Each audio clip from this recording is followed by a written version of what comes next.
찬양대 찬양이 마음에 와닿는 그러한 아침입니다.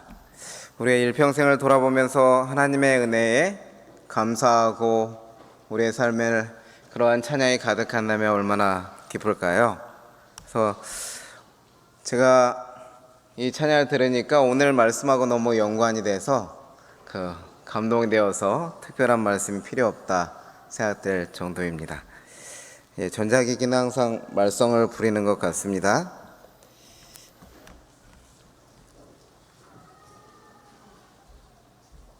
죄송합니다.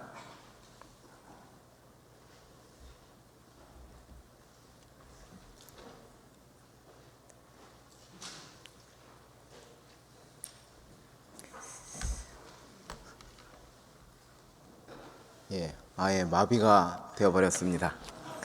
성경 하나 들고 하라는 뜻처럼 여겨집니다. 방송실 가능하시면 이거 좀 통제를 이렇게 한번 해줘 보시기 바랍니다. 네.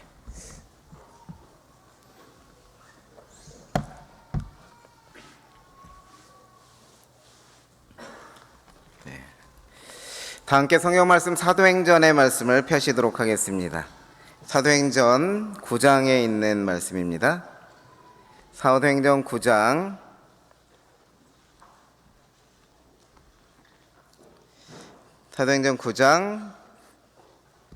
11절부터 이제 10절부터 있는 말씀을 보시도록 하겠습니다. 사도행전 9장 10절부터 19절까지의 말씀입니다. 제가 말씀을 봉독하도록 하겠습니다. 그때에 다메섹에 아나니아라 하는 제자가 있더니 주께서 환상 중에 불러 이르시되 아나니아야 하시거늘 대답하되 주여 내가 여기 있나이다 하니 주께서 이르시되 일어나 직가라 하는 거리로 가서 유다의 집에서 다섯 사람 사울이라 하는 사람을 찾으라. 그가 기도하는 중이니라. 그가 아나니아라 하는 사람이 들어와서 자기에게 안수하여 다시 보게 하는 것을 보았느니라 하시거늘 아나니아가 대답하되 주여 이 사람에게 대하여 내가 여러 사람에게 듣사온즉 그가 예루살렘에서 주의 성도에게 적지 않은 해를 끼쳤다 하더니 여기서도 주의 이름을 부르는 모든 사람을 결박할 권한을 대제사장들에게서 받았나이다 하거늘 주께서 이르시되 가라. 이 사람은 내 이름을 이방인들과 임금들과 이스라엘 자손들에게 전하기 위하여 택한 나의 그릇이라. 그가 내 이름을 위하여 얼마나 고난을 받아야 할 것을 내가 그에게 보이리라 하시니 아나니아가 떠나 그 집에 들어가서 그에게 안수하여 이르되 형제 사울아 주곧 내가 오는 길에서 나타나셨던 예수께서 나를 보내어 너로 다시 보게 하시고 성령으로 충만하게 하신다 하니 즉시 사울의 눈에서 비늘 같은 것이 벗어져 다시 보게 된지라. 일어나 침례를 받고 음식을 먹음에 강건하여 지니라. 저는 오늘 사도행전 9장의 말씀을 본문의 말씀으로 하여서 나의 삶을 이끄는 힘이라는 제목으로 말씀을 증거하도록 하겠습니다. 저는 사도 바울의 생애가 침례를 기준으로 둘로 나뉘어진다고 생각합니다.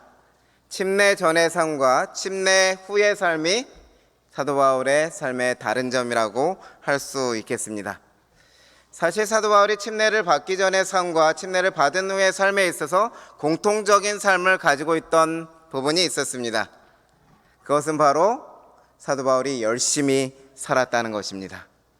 여러분들이 아시는 것처럼 사도 바울은 키가 작고 매부리 코에다 못생긴 사람이었습니다. 하지만 그는 자신의 삶을 상당히 열심히 살아간 사람이었습니다. 우리가 많이 아시는 것처럼 가말리엘이라고 하는 그 당시 유대인들에게 있어서 가장 존경받는 사람이었던 가말리엘의 문화에서 공부한 사람이었습니다. 지금으로 말하면 우리 서울대학교의 가장 유명하신 교수님 밑에서 공부하는 학생이었겠지요. 그곳에 들어가기 위해서는 여러분 어떻게 살아갔겠습니까? 사도 바울이 어렸을 때부터 열심히 공부하지 않았겠습니까? 최선을 다해서 공부했겠죠. 정말 학업에 충실하였을 것입니다. 저는 여기 있는 우리 학생들도 그렇게 살아가기를 바랍니다. 학업이 모든 것이 아니지만은 여러분의 삶에 있어서 그렇게 충실한다면 여러분도 사도 바울처럼 멋진 사람이 될 수 있을 것이라고 생각됩니다. 가말리엘의 문화에서 그렇게 수학하였을 뿐만 아니라 그는 율법으로는 흠이 없는 자라고 자신을 고백할 정도로 하나님의 말씀을 순종하기 위해서 애쓴 사람이었습니다. 그리고 자신을 가리켜서 바리새인이라고 불렀죠. 여러분, 바리새인이 어떤 사람인지 아십니까? 바리새인은 예수님의 비유에 의하면 자신을 자랑하죠. 내가 일해에 2번은 금식하고 11조도 빠짐없이 드리고 헌물을 드리고 교회도 열심히 출석하고 봉사도 열심히 하고 하나님의 율법에 그대로 순종하는 삶을 살아갔다고 하는 것이죠. 네, 저에게 해결책을 주셔서 감사합니다.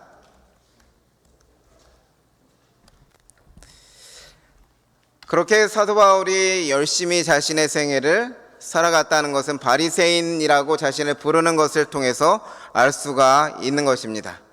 그래서 그 사도 바울이 침례를 받기 전에도 그렇게 자신의 삶을 열심히 살아가고 특별히 천막을 깁는 일을 하는 자신의 일에 있어서도 생계를 유지하는 그 수단에 있어서도 그는 충실하며 살아간 것을 우리는 확인할 수가 있습니다. 그러면 침례 후에 그는 어떻게 살았을까요? 침례 후에도 열심히 살았을까요? 우리는 바울에 대해서 이미 잘 알고 있습니다. 얼마나 그가 열심히 살았는지 한번 제가 보여드리도록 하겠습니다. 사도 바울은 침례를 받은 후에 그의 삶에 있어서 열심히 살았다는 증거가 즉시로 그의 오늘 본문의 말씀에서 확인할 수 있는데요. 즉시로 그의 삶에 있어서 그는 예수님을 전파하는 일을 하였다는 것입니다. 오늘 본문 그 사도행전 9장의 말씀을 보시면 다음과 같이 이야기합니다. 사울이 다메섹에 있는 제자들과 함께 며칠 있을새 즉시로 각 회당에서 예수가 하나님의 아들을 전파하니 듣는 사람이 다 놀라 말하되 이 사람이 예루살렘에서 이 이름을 부르는 사람을 멸하려던 자가 아니냐. 22절에요. 사울은 힘을 더더 예수를 그리스도라 증언하여 다메섹에 사는 유대인들을 당혹해 하니라. 그리스도인이 된 다음에 즉시로 예수님을 증거할 정도로 사도 바울은 열심히 산 사람이었죠. 특별히 그의 전도 행적을 살펴보게 되면 그가 걸어간 거리를 계산하게 되면 7만 5천 킬로미터 정도 된다고 합니다. 그 7만 5천 킬로미터의 정도의 거리는 북한에서부터 워싱턴 DC까지의 거리가 정확하게 7만 5천 킬로미터 된다고 합니다. 북한에서 미국까지 걸어서 간 것이죠. 그가 에베소에나 여러 교회에서 목회하였을 때에 그 지역을 그냥 두었겠습니까? 곳곳마다 누비고 다니면서 복음을 전하였겠죠. 그러한 거리들을 다 합치면 사도 바울이 걸어간 거리는 우리가 계산할 수 없을지도 모르겠습니다. 그만큼 그는 열심히 삶을 산 것을 우리는 알 수가 있습니다. 특별히 이러한 삶을 살아갔던 사도 바울, 그 사도 바울의 삶을 이끌어갔던 힘이 있는데요. 특별히 침례 받기 전의 삶과 침례 받은 후에 그의 삶을 이끌어가는 힘은 차이가 있었습니다. 먼저 사울의 삶을 이끈 힘이 무엇인지, 침례 이전의 삶을 이끈 힘이 무엇인지 살펴보면 사도행적 113쪽에는 하나님의 여종이 기록하기를 침례 전 바울의 삶을 이끈 원동력을 인기를 얻으려는 그의 교만이라고 말하고 있습니다. 여러분, 바울은 왜 인기를 얻고자 했을까요? 왜 인기가 필요했을까요? 기독교 전승에 의하면 바울은 키가 작았고 대머리였으며 다리는 휘고 몸이 다소 구부러진 모습이었습니다. 왠지 키가 작았다는 말에 공감이 가는 것 같습니다. 대머리는 제가 아니지만요. 사실 사람의 외모가 그 사람의 모든 것은 아니지만 많은 경우 사람은 사람을 외모로 평가합니다. 신앙인도 예외가 아니죠. 우리가 잘 아는 선지자 사무엘도 사람을 외모로 평가하였습니까? 하나님의 명으로 이사야의 아들들 가운데 기름 붓기 위하여 찾아갔을 때에 이새의 첫째 아들 엘리압의 용모와 키를 보고 마음속으로 이야기합니다. 여호와의 기름 부으실 자가 과연 주님 앞에 있도다. 신앙인도 예외가 없는 것이죠. 이러한 평가는 어쩌면 열등감을 가져오게 되어 있습니다. 그러니 나면서부터 이렇게 못생기고 좀 이렇게 사람 보기에 매력적이지 못하였던, 오히려 불편하게 하였던 사도 바울의 외모는 사도 바울로 하여금 자연스럽게 열등감이 깃들도록 하였을 것입니다. 그러니 여러분은 어떻게 해야 됩니까? 열등감이 깃드니 그것을 극복하기 위하여 부단한 자기 노력을 해야 되겠습니까? 자기가 인정받을 수 있는 방법은 외모가 아니라는 사실을 분명히 알고 있습니다. 그렇기 때문에 작은 고추가 맵다는 말이 있는 것처럼 키가 작은 사람은 오히려 그것을 극복하기 위해서 다른 쪽에 부단한 노력을 기울이는지도 모르겠습니다. 자신의 능력을 개발하여서 그것을 뛰어넘음을 통해서 내가 다른 사람보다 조금 더 위대하고 우월한 사람이 되었다는 것을 나타내 보이고자 부단한 자기 노력을 하는 것이죠. 우월감을 맛보고자 하는 것입니다. 어쩌면 바울은 그것이 잘 되는 사람이었어요. 가말리엘의 문화에 들어가기까지 열심히 노력했더니 거기에 들어갈 수 있었습니다. 바리새인이 되고자 율법에 흠이 없기 위하여 최선을 다해서 삶을 살아갔더니 누가 봐도 율법에 흠이 없는 자처럼 자부할 수 있을 정도로 우월함을 가지게 되었죠. 사울은 어쩌면 이런 우월함을 통해서 행복을 얻고자 했을 것입니다. 그런데 그런 삶이 반복되니까요, 나타나는 것은 바로 교만이었습니다. 사실 우월감은 열등감의 다른 얼굴이라고 할 수 있습니다. 바울은 우월감을 느끼고 인기를 얻기 위한 삶을 부단히 반복하게 하다 보니 그것이 교만이라는 성품으로 꼴지워지게 된 것입니다. 그래서 사도행전의 말씀은 사도 바울이 인기와 교만을 그의 품성으로 이야기하고 있을지도 모르겠습니다. 이러한 사울, 교만으로 인하여서 어쩌면 자신의 삶을 파괴할 수밖에 없는 그런 운명에 놓인 이러한 사울이 어떻게 변화될 수 있었을까요? 사실 여러분, 우리는 모두 불완전한 존재이기 때문에 사울처럼 자기가 가진 부족한 부분을 극복해 보려고 노력하면서 그것을 뛰어넘고 만족하며 그러한 삶을 살아가는데 익숙해져 있는 것은 아닙니까? 어떻게 그 삶에서 벗어날 수 있을까요? 사도행전의 말씀에 의하면 바울은 깊은 생각과 감정까지도 변화를 입었다고 합니다. 전인적 변화가 일어난 것이죠. 그것이 어떻게 가능했을까요? 그릇된 열심으로 불타올라 있는 바울의 삶의 전 방향을 전환시킨 특별한 회심의 사건이 그에게는 있었습니다. 우리가 잘 알고 있는 바로 다메섹 도상으로 가는 길에서 예수님을 만난 것이지요. 사울아 사울아, 내가 어찌하여 나를 박해하느냐? 나는 내가 박해하는 예수라.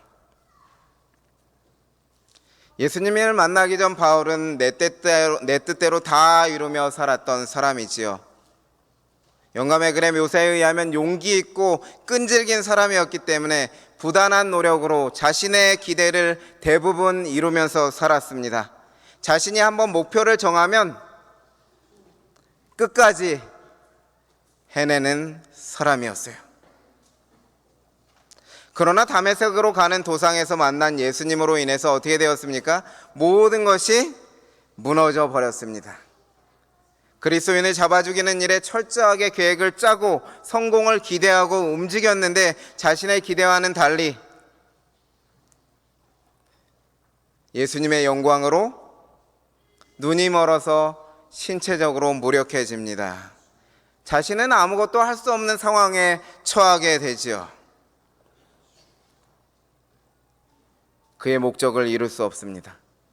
그런데 그를 더 힘들게 했던 것은 사람들에게 사랑받고 인정받는 것, 인기를 얻는 것이 중요했던 사도 바울에게 사람들은 동정하지 않는 것입니다. 그를 거절합니다. 오히려 사도 바울을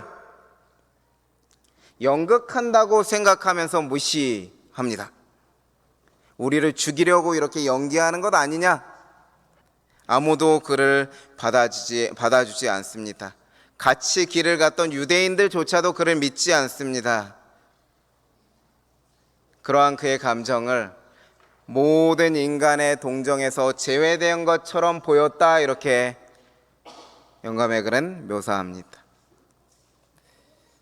바울이 그토록 추구했던 사람들에게 인정받고 인기를 얻는 것, 그것을 하나님께서 바닥까지 내려놓도록 하시는 것입니다. 아무리 바울이 발버둥을 쳐도 동정받지 못했고 거절당하고 심지어 자기의 이야기를 들어주지도 않으니 얼마나 외로웠을까요? 바울의 가장 중요한 삶의 원동력이었던 그것이 한순간에 무너져 버린 것입니다. 그런데 여러분, 우리는 실망할 필요가 없습니다. 한 사람이 어려움에 처하고 한 사람이 가장 실망하고 낙담하고 내 인생이 가장 바닥이라 생각되는 그 순간이 바로 인생이 바뀌는 시점이기 때문입니다. 이 순간이 매우 힘든 순간이었지만 바울의 인생에 있어서는 가장 중요한 순간이었지요. 바울의 삶이 달라질 수 있는 전환점이 될 수 있는 지점이었습니다. 그렇게 힘들고 모든 것이 무너져 내렸을 때 사람은 자기의 삶을 포기하고 싶어 하지만은 사도 바울은 어떻게 행동했을까요?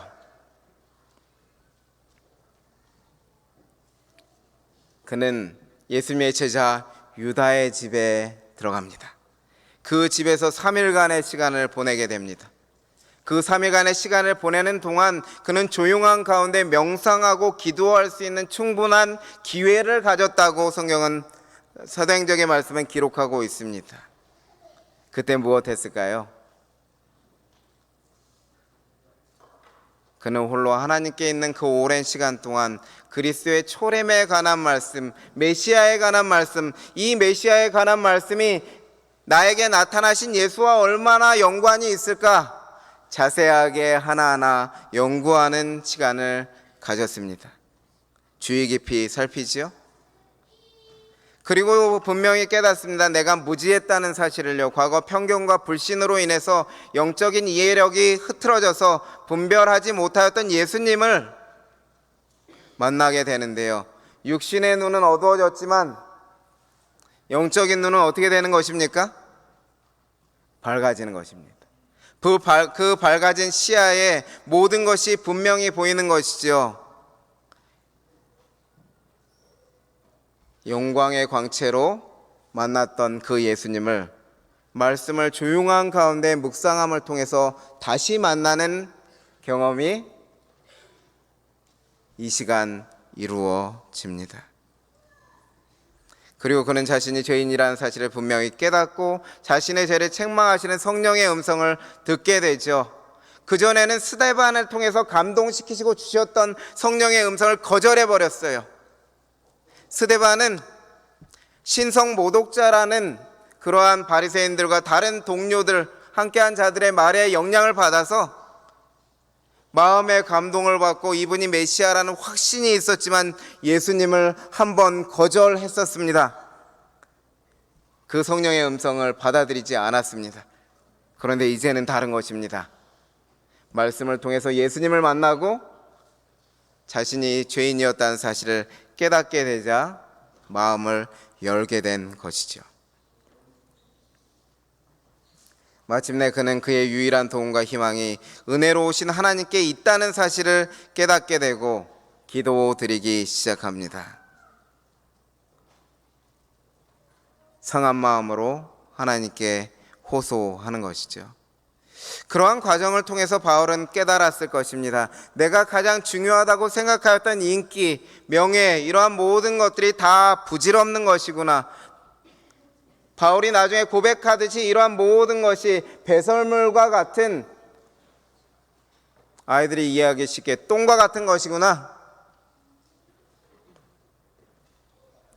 나는 아무것도 아니구나. 하나님이 없으면, 예수님이 내 삶에 계시지 않으면 아무것도 아닌 사람, 아무것도 못 보고 헤매이는 사람이구나 하는 것을 분명히 깨닫고 하나님 앞에 3일 동안 부복하면서 깊이 회심하는 시간을 가졌다고 하는 것이지요.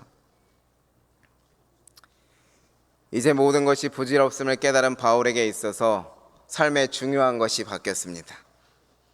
그것은 무엇인가 하면 자신의 무가치함을 고백하고 십자가에 달리신 부활하신 구주의 공로를 간구하면서 누구를 만나기를 소망하는 것입니까? 아버지 하나님, 아들 하나님과 완전히 조화되고 더 깊은 교제 안으로 들어가기를 꿈꾸고 소망하는 것입니다. 그를 위하여 용서와 용납을 구하면서 열렬한 소망을 하나님 앞에 탄원합니다. 하나님, 내가 주님을 만나기를 원합니다. 더 깊이 깨닫기를 원합니다. 예수 그리스도를 아는 지식이 가장 고상함을 나는 이제 아니, 주님 도와주셔서 주님과의 만남의 깊이가 깊어지도록 좀 내 삶에 함께 해 주십시오 하는 기도를 간절히 드리는 것이죠. 하나님께서 자신의 죄를 용서하시고 용납하시기를 간절히 소망하고 주님과의 교제가 깊어지기를 소망하는 그 기도 제목을 붙들고 하나님 앞에 간절히 탄원하는 시간을 가진 바울, 이미 그의 삶에 변화가 일어나고 있는 것이죠. 그렇게 바울은 예수님을 만남으로 하나님의 은혜로 변화되게 되었습니다. 그의 마음의 가장 깊은 사상과 감정까지도 무엇으로요? 자신 스스로의 힘으로 살아왔던 그 침례전의 삶과는 달리 하나님의 은혜가 그를 감싸고 그를 변화시켰다고 하는 것이지요. 자신의 인기가 중요했던 사람에게 이제는 예수님과 그분의 의의를 온 세상보다 귀중하게 여기는 것이 더 중요한 것이 되었습니다. 그런 삶을 이제 바울은 시작하는 것입니다. 하나님의 은혜가 그로 하여금 새로운 삶을 살아가게 하는 동력이 되는 것입니다. 그로 인해서 맺혀지는 열매는 사도행전에 보면 겸손이라고 하는 열매가 맺혀지게 됩니다. 그는 자신을 가리켜서 나를 성도들 중에서 가장 작은 자 중에 작은 자라고 묘사할 정도로 자신을 낮추는 사람이 됩니다. 세상의 인기를 얻기 위해서 노력하는 사람이 아니라 겸손하게 자신을 낮추고 섬기는 사람으로서는 참 그리스도인의 모습을 보여주는 것이죠. 하나님의 은혜가 그의 삶에 새로운 동력이 되었습니다. 후에 바울은 고린도 전서를 기록할 때 자신의 삶을 이끄는 힘이 무엇인지 다음과 같이 고백하였습니다. 나는 사도 중에 가장 작은 자라. 나는 하나님의 교회를 박해하였으므로 사도라 칭함받기를 감당하지 못할 자니라. 그러나 내가 나 된 것은 하나님의 은혜로 된 것이니 내게 주신 그의 은혜가 헛되지 아니하며 내가 모든 사도보다 더 많이 수고하였으나 내가 한 것이 아니요 오직 나와 함께 하신 하나님의 은혜로라. 전에는 바울의 삶이 열등감과 그것을 극복하기 위해서 우월감을 얻고자 했던 그것으로 인한 에너지로 자신의 삶을 개발하고 그렇게 최선을 다해서 살아갔을지 모르지만 이제는 무엇으로요? 모든 사도 베드로와 요한과 야고보, 마태보다 더 열심히 살았다는 것이죠. 누가 보더라도 내가 말할 수 있다는 것이죠. 마태가 마태복음 한 권 기록했다면 바울은 14권의 책을 기록했습니다. 여행한 거리를 따져봐도 훨씬 더, 그리고 세운 교회를 살펴봐도 얼마나 그가 열심히 일한지 알았겠죠. 아시겠죠? 그런데 그 동기가 무엇이라고요? 변했습니다. 무엇으로요? 나의 나 된 것은 하나님의 은혜로 되었다는 것이 깨닫게 되는 것이죠. 다메섹 도상에서 경험한 하나님의 은혜가 아니었다면, 예수님을 만나지 못했다면 바울은 교만해진 삶을 계속해서 추구해 나갔을지 모릅니다. 하나님의 은혜, 예수님과의 만남이 침례 후에 바울을 이끈 힘이 되었습니다. 이제 하나님의 은혜를 힘입어 살아가기로 결심한 바울은 그의 믿음을 표현하는 특별한 시간을 갖습니다. 새로운 인생의 출발점에 서는데요. 사도행전 9장 18절의 말씀입니다. 즉시 사울의 눈에서 비늘 같은 것이 벗어져 다시 보게 된지라 일어나 침례를 받고. 바울은 물속에 들어가면서 하나님의 은혜를 의지합니다. 자신이 그동안 살아왔던 과거의 모든 삶을 물속에 잠깁니다. 십자가에 달리신 예수 그리스도와 함께 물속에 장사 지냅니다. 자신의 열등감과 인기를 얻고자 하는 교만한 마음을 그 안에 모두 내려놓는 것이죠. 물속에서 올라와서 숨을 쉬면서는 하나님께서 주신 새 생명, 그 생명으로, 그 은혜로 새로운 삶을 시작합니다. 온 세상보다 귀중한 예수님을 따라가겠다는 믿음을 무엇을 통해서요? 침례를 통해서 표현한 것입니다. 이미 이 자리에 침례를 받으신 분들이 많이 계시는데요, 여러분이 침례 받으신 것은 그만큼 소중한 것입니다. 나의 나 된 것은 하나님의 은혜로 되었다는 것을 하나님과 온 우주 앞에서 표현한 것이기 때문입니다. 그렇게 새로운 삶이 시작되었지요. 내 뜻이 아닌 하나님의 뜻을 찾는 삶을 바울은 살아가죠. 그동안 내 목표를 내가 해보려 했다면 이제는 하나님께 내 목표를 내어드리는 삶을 살기 시작합니다. 이제는 두려움이나 불안함이 몰려올 때 하나님을 먼저 찾는 삶을 살아갑니다. 두려움과 불확실성이 가득한 이 세상에서 더 이상 혼자서 자기를 성장시켜 보려고 애쓰지 않습니다. 위대하신 하나님께 나의 삶을 내어 맡기는 것입니다. 하나님의 은혜에 의지합니다. 하나님께 도움을 요청합니다. 이제는 더 이상 남들이 내 마음을 알아주기를 기대하지 않습니다. 왜냐고요? 하나님께서 알아주시기 때문이지요. 내게 위로와 후원이 필요할 때 사람이 아닌 하나님을 찾아가는 삶으로 변화됩니다. 사랑하는 성도 여러분, 하나님은 내가 원하는 것을 이미 알고 계십니다. 전에는 자신의 노력과 열심으로 그 힘으로 다메섹까지는 나아갈 수 있었을지 모르겠습니다. 그러나 거기까지였습니다. 그러나 이제는 하나님과 함께하니 하나님의 은혜가 나를 움직이니 그 결과는 더 멀리까지 가는 것이죠. 1차, 2차, 3차 여행을 거쳐서 어쩌면 바울에게 있어서 땅끝까지라고 할 수 있는 로마까지 건너가서 복음을 전하는 아름다운 경험을 하게 되죠. 하나님의 은혜에 이끌린 바울의 삶, 이전과는 전혀 다른 삶이 되었죠. 여러분은 어떤 삶을 사시기를 원하십니까? 이제는 하나님의 은혜가 이끄는 힘으로 사시지 않으시겠습니까? 더 이상 내 마음에 있는 부정적 감정들이 밀어붙이는 그 힘으로 살지 마시고 그때마다 하나님의 은혜를 간구하면서 우리의 삶을 살아가십시다. 오늘 이러한 바울처럼 새로운 인생의 출발점에 서신 분이 한 분 계십니다.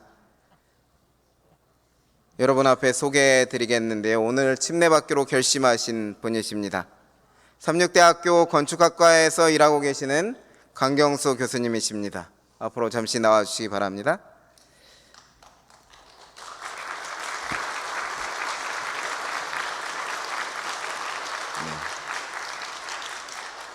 잠시 성도들을 보시고 인사해 주시기 바랍니다. 네, 1985년생의 청년 교수입니다. 네, 고향은 창원이시고요. 특별히 여러 교수님들의 긍정적 영향력과 몇 달간 하나님의 말씀을 공부하며 예수님에 대한 믿음을 확고히 하는 시간을 가졌습니다. 이제 믿고 침례를 받는 사람은 구원을 얻을 것이라는 약속의 말씀에 의지하여 하나님과 성도들 앞에서 자신의 믿음을 하나님 앞에 표현하기를 원하였습니다. 그리고 새로운 삶을 살아가기로 결심하였죠. 그래서 오늘 침례로 받기로 결심하셨습니다. 점심 식사 후 침례를 받기에 앞서서 이제 이 시간에는 온 성도 앞에서, 온 우주 앞에서 다시 한번 하나님께로 마음을 향하는 침례 시문의 시간을 이 자리에서 갖도록 하겠습니다. 뒤로 돌아주시기 바랍니다. 침례 시문을 이 자리에서 하는 이유는 오늘 침례식이 2번 예정되어 있는데 시간이 촉박해서 이곳에서 한번 성도들께서 양해해 주시기 바랍니다. 침례 후보자이신 강경수님께서 질문에 대하여 답하실 때에 여러분도 하나님을 향한 여러분의 믿음을 담으셔서 함께 아멘으로 화답해 주시기 바랍니다. 나의 믿음을 성도들 앞에서 고백하는 이 소중한 시간에 하나님께서 함께 해주시기를 간절히 소원합니다. 첫 번째 질문을 드리겠습니다. 그대는 세 분 하나님, 아버지, 아들, 성령께서 계시며 세 분이 연합하여 인간을 창조하시고 인간의 구원을 위하여 함께 일하고 계심을 믿으십니까? 아멘. 두 번째 질문입니다. 그대는 인간이 죄로 인하여 죽게 되었으며 그 죄를 십자가에서 대속하신 예수님의 은혜를 믿을 때에 구원 얻는다는 사실을 믿으십니까? 아멘. 세 번째 질문입니다. 그대는 침례를 받음으로 예수님을 믿음을 표현할 때 온 우주에서 하나님의 자녀로 인정됨을 믿으십니까? 아멘. 그대는 예수께서 하늘에서 우리를 위해 여전히 일하고 계시며 성령께서 구원받는 자들에게 능력을 주시고 그 삶을 인도하시는 것을 믿으십니까? 아멘. 다섯 번째 질문입니다. 그대는 제7일 안식일 예수 재림교회가 하나님께서 마지막 시대에 복음을 땅끝까지 전하기 위한 도구로 택하신 성경이 말하는 남은 교회임을 믿으십니까? 아멘. 여섯 번째 질문입니다. 그대는 제7회 안식일 예수 재림교회의 일원이 되어 재림교회의 건강한 생활 양식을 잘 따르며 살아가시겠습니까? 아멘. 이제 마지막 질문입니다. 그대는 아버지와 아들과 성령의 이름으로 침례를 받고 삼육대학교의 성도가 되어 함께 헌신하는 삶을 살아가시겠습니까? 아멘. 7가지 시문의 답함으로 믿음을 표현한 강경수 형제에게 예수님의 명령에 따라 오후 1시에 침례를 베풀도록 하겠습니다. 그리스도 안에서 침례를 받음으로 새로운 삶을 시작하기로 결심한 강경수 형제의 삶을 하나님께서 인도해 주시기를 간절히 기원합니다. 더불어서 함께 마음으로 새로운 결심하시고 주님의 은혜로 새로운 삶을 살아가기로 결심하신 우리 삼육대학교의 모든 성도들에게도 하나님의 은혜가 임하기를 간절히 기원합니다. 이제 우리의 삶을 새롭게 하시는 예수님의 십자가의 은혜를 기억하는 찬미를 다 함께 일어나셔서 함께 찬미하시도록 하겠습니다.